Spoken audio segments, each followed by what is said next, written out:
আল্লাহ পাকের প্রতিটা সৃষ্টি এক একটা রূপক মেসেজ দিচ্ছে।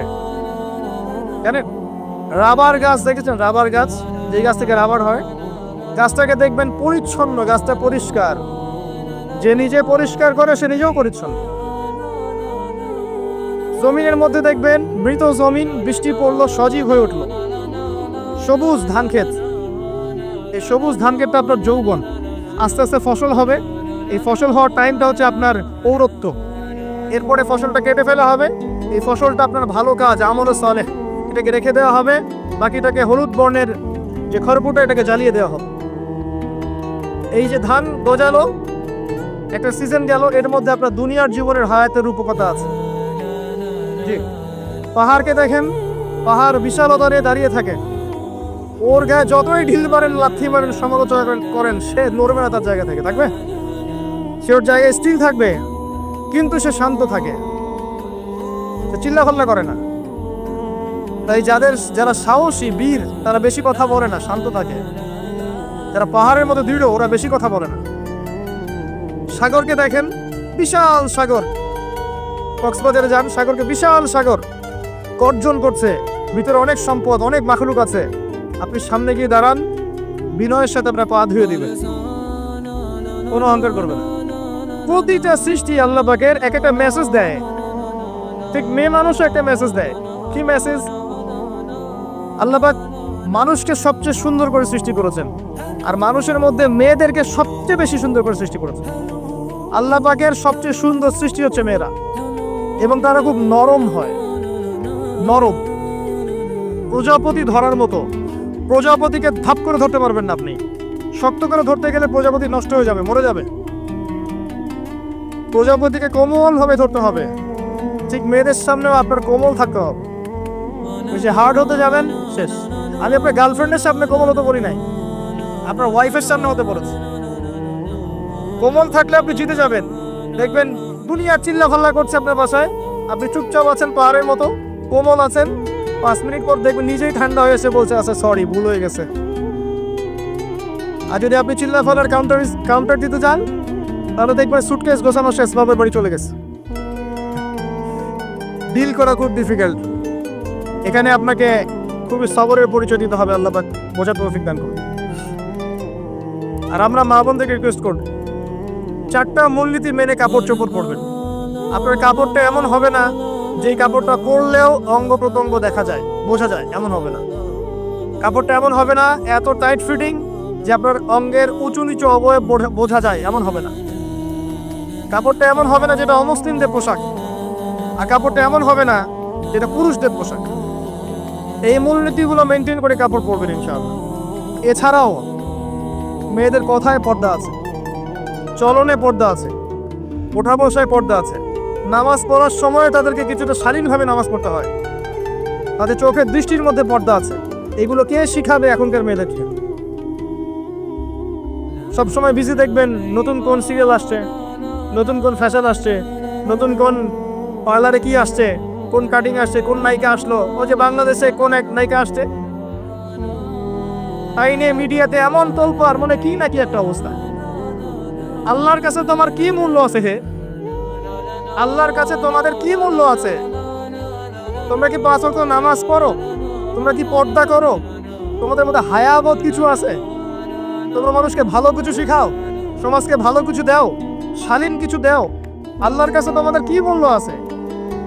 নবী সাল্লাল্লাহু আলাইহি ওয়াসাল্লাম তো জাহান্নাম দেখে সেই কথাটাই বলেছেন, আমি জাহান্নাম দেখে আসলাম, সেখানে বেশিরভাগ অধিবাসী হচ্ছে মেয়ে, নারী। কি কারণ? তারা এমন কাপড় চোপড় পরে বাইরে ঘুরতো, যেই কাপড় পরেও তারা নগ্ন থাকতো। আমি কি ব্যাখ্যা করতে হবে? আপনি দেখতে পারেন না? এবং তারা স্বামীর সাথে কুফরি করত। সারা জীবন স্বামী যদি তাদের ভরণ পোষণ দেয়, ভালোবাসে, মহব্বত করে, তাদের জন্য জীবনটা ক্ষয় করে ফেলে, এক পর্যায়ে গিয়ে বলবে, সারাটা জীবন তোমার কাছে কিছুই পাইলাম না। বাস্তব। এগুলোর কারণে মেয়েরা বেশি বেশি জাহান্নামে যাবে। এবং তারা মানুষ মারা গেলে মাতম করে, বুক পিঠ চাপড়ায়, এই কারণে যাবে। এবং তর্ক লাগলে অভিশাপ দেবে, সেই কারণে যাবে। আল্লাহ পাক আমাদের মা বোনদেরকে হেফাজত করুন। তবে একটা হাদিস আছে সুসংবাদের। নবী সাল্লাল্লাহু আলাইহি ওয়াসাল্লাম বলেছেন, একজন নারী যদি 4টা কাজ করতে পারেন, জান্নাতের যে কোনো দরজা দিয়ে ইচ্ছা প্রবেশ করতে পারবেন।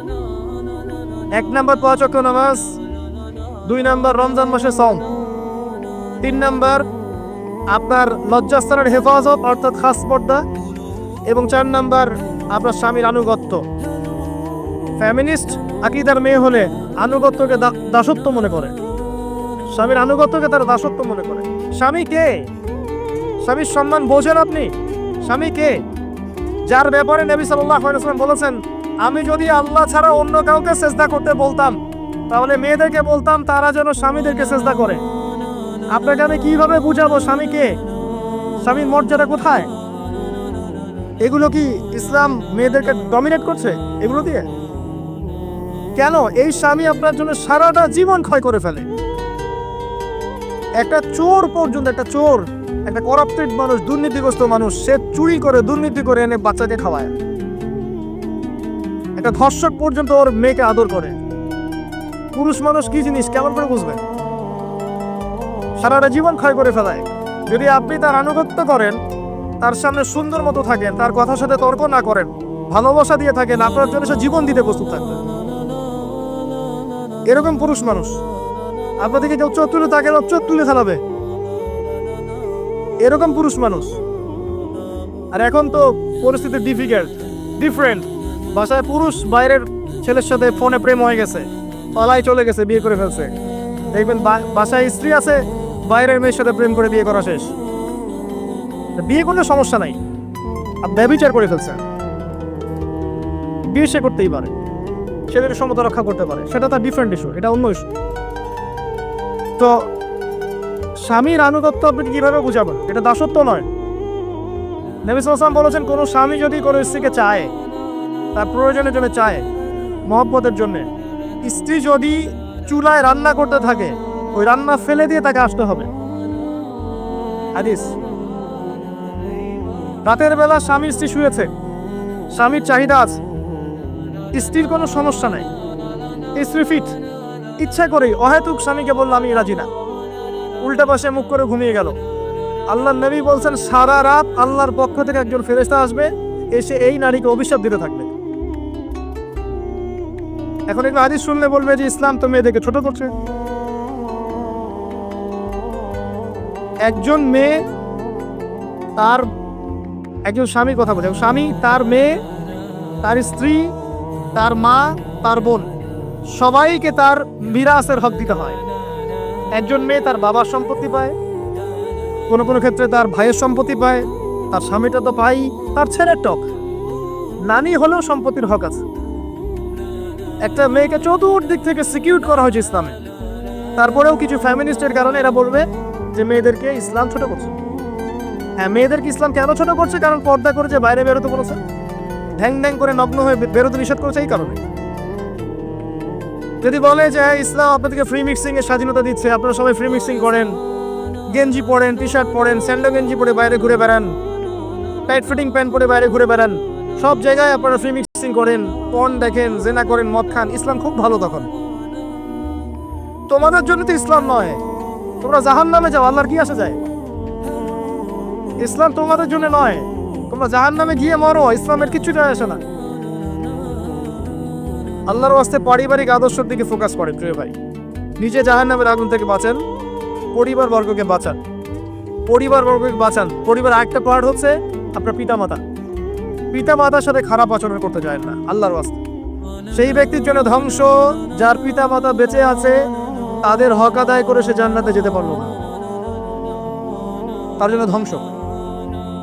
আরেকটা অংশ আছে আপনার সন্ততি, বাচ্চা কাচ্চার প্যারেন্টিংটা খুব সুন্দর করে করেন।